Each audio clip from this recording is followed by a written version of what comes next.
Nah, dari sinilah saya kan meminta pada itu Pak aparat kepolisian, TNI, hilangkanlah yang bisa membuat masyarakat trauma gitu dengan pakaian-pakaian militernya, pakaian apa dengan ya sama-sama rakyat sendiri kok. Pemerintah itu yang penting investor masuk dulu, masalah belakangan. Kesannya begitu. Kan namanya proyek strategi nasional, Bung Raffi, itu pasti diistimewakan, ya kan? Waktu yang diutamakan, kayak 1 bulan, udah yang penting beres 1 bulan. Emangnya tikusnya di situ. Ini tempat tinggalnya pun belum ada, ditaruh di rumah susun. Sedangkan mereka adalah masyarakat tradisional yang biasa dengan tanah kan gitu. Kemudian dia tahu cari makannya bagaimana nanti, iya kan? Kalau cuma makan sebentar, iya kalau benar, kan gitu. Kalau enggak gimana? Kan pikiran gitu boleh-boleh saja gitu. Jadi cobalah kita menjadi rakyat, menurunkan perasaan kita menjadi seperti rakyat itu, bagaimana perasaannya gitu.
Iya Bang Raffi, saya konsen di Rempang tadi ya. Rempang tadi karena Rempang ini sudah meningkat kepada SARA gitu, bukan hanya fungsi ini.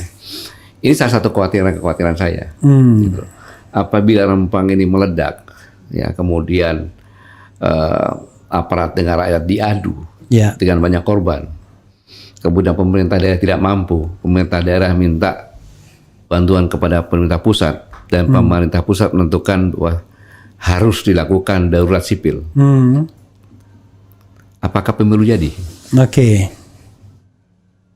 Pertanyaannya kan. Nah kita harus jeli itu. Karena dalam mengatasi Rempang ini awal-awal sekarang sudah kondusif lah saya kan. Itu kan seolah kok begitu ya? Gitu. Begitu gini, Bang Raffi. Ya, bahwa pada tahun 1979 tidak jauh kurang lebih hanya 10 km dari situ. Itu pernah dijadikan tempat pengungsian terbesar di Asia Tenggara. Pengungsi Vietnam. Ya kan? Manusia perahu. Ya, manusia perahu. Ribuan terus itu. Ya.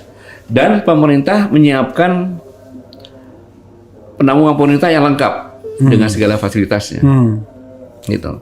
Bayangan sekarang justru terjadi sebaliknya, kan gitu. Masyarakat yang diusir, gitu loh. Jadi yang saya katakan tadi bahwa tidak jauh dari situ kurang lebih 10 km kan, itu tahun 1979 sampai dengan kalau nggak salah 94, itu ada sekitar 46.000 di Pulau Galang. Pemerintah memberikan fasilitas yang sangat lengkap untuk tinggal di situ dan terbesar di Asia Tenggara, kayak gitu. Tapi di tempat yang kurang lebih 10 km tersebut, ya kan,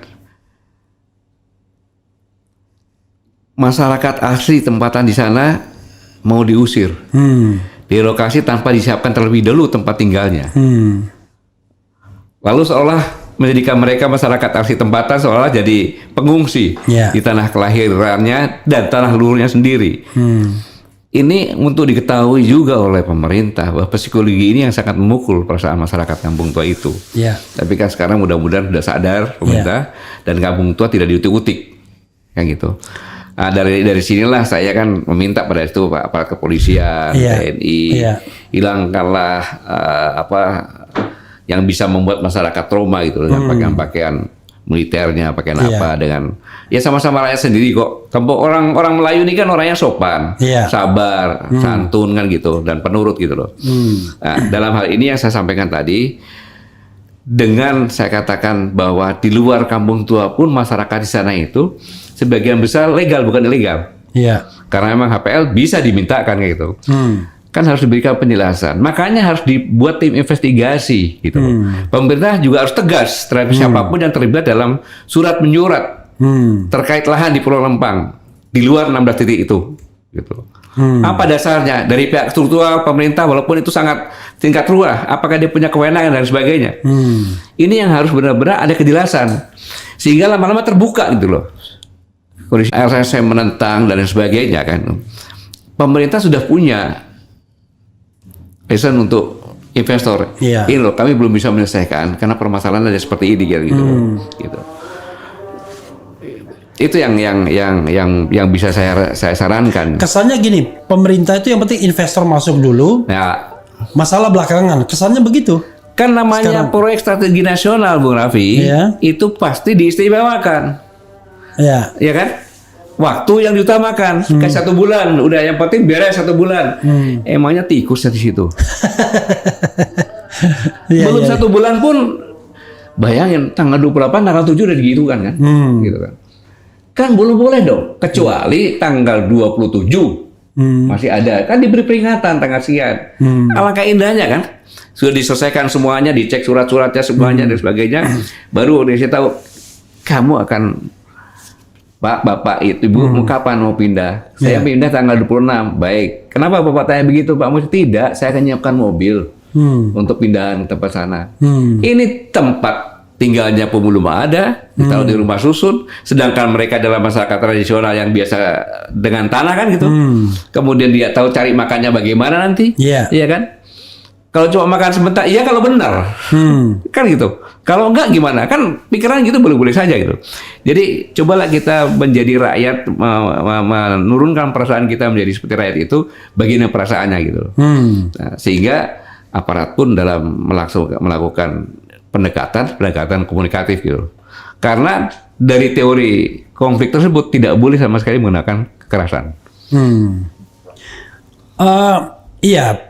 Tapi sekali lagi ya, problemnya kayaknya bukan hanya sekedar Rempang ini kan hanya satu contoh dari sebuah kebijakan pembangunan yang menurut saya kayak Orde Baru dulu.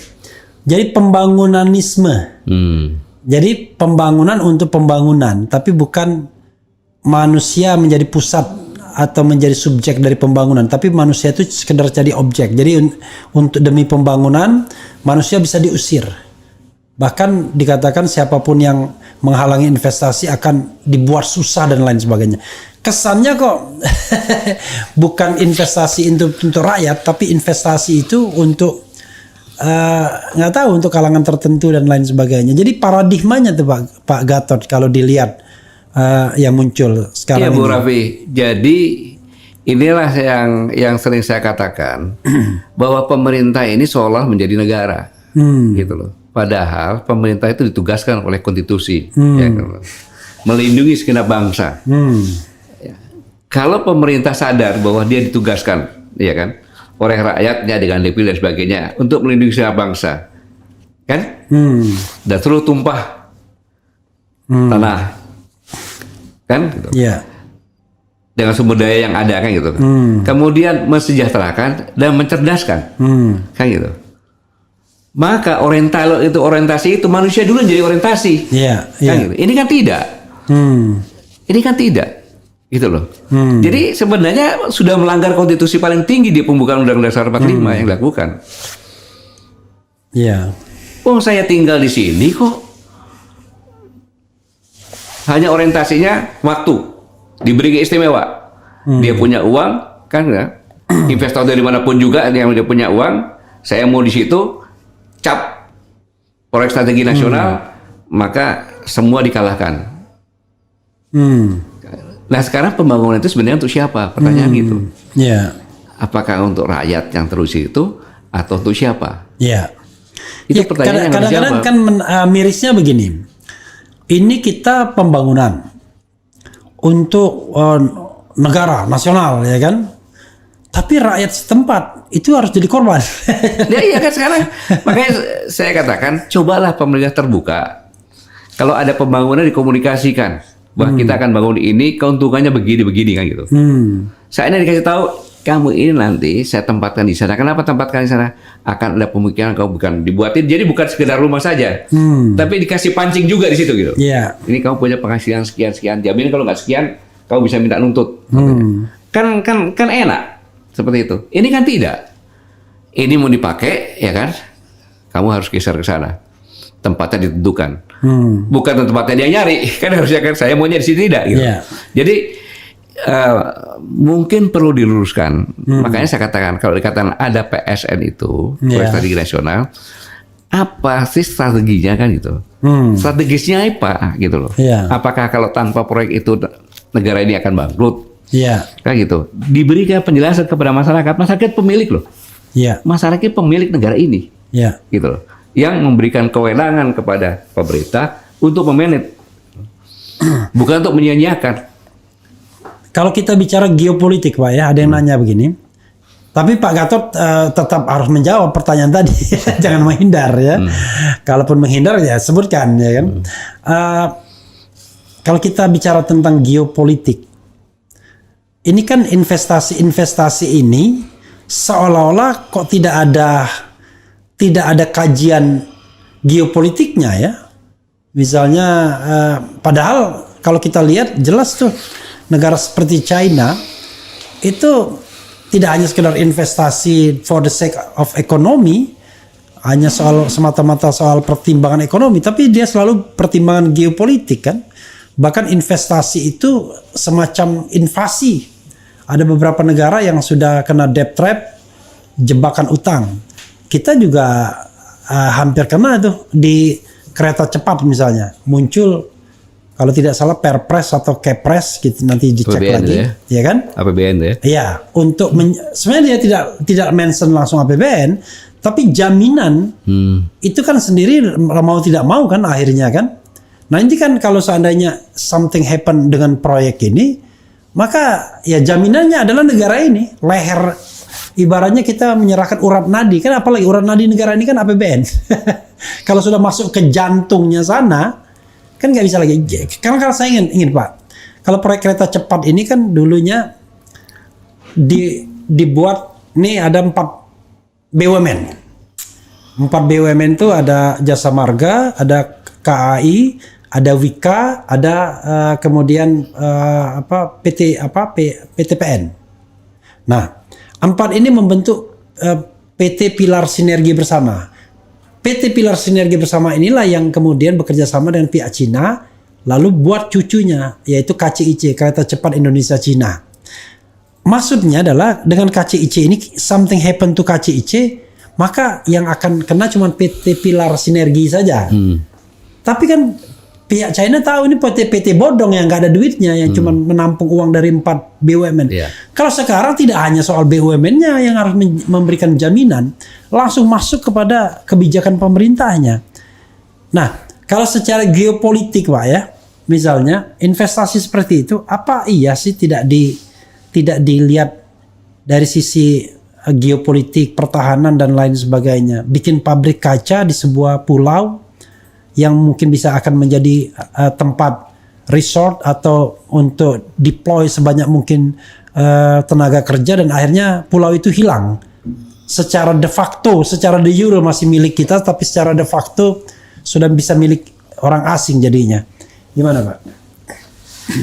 Bung Levi, boleh nggak saya bicara agak panjang? Boleh, silakan. Saya kan dulu pernah menyampaikan di sini. Kalau saya seorang presiden atau perdana menteri di suatu negara yang luas, penduduk saya sangat banyak, ya kan? Iya. Dan saya khawatir sumber daya alam yang ada di tempat saya ini tidak bisa untuk menghidupi rakyat saya Iya. ke depan, kan gitu. Dan overload. Iya. Kebetulan penduduk-penduduk di negara yang akan saya program ini banyak juga penduduk yang sebangsa dengan saya yang sudah dari sana, gitu kan. Iya. Maka yang pertama kali saya dengan cara yang manis, yang saya lakukan adalah dengan modus investasi dan bisnis.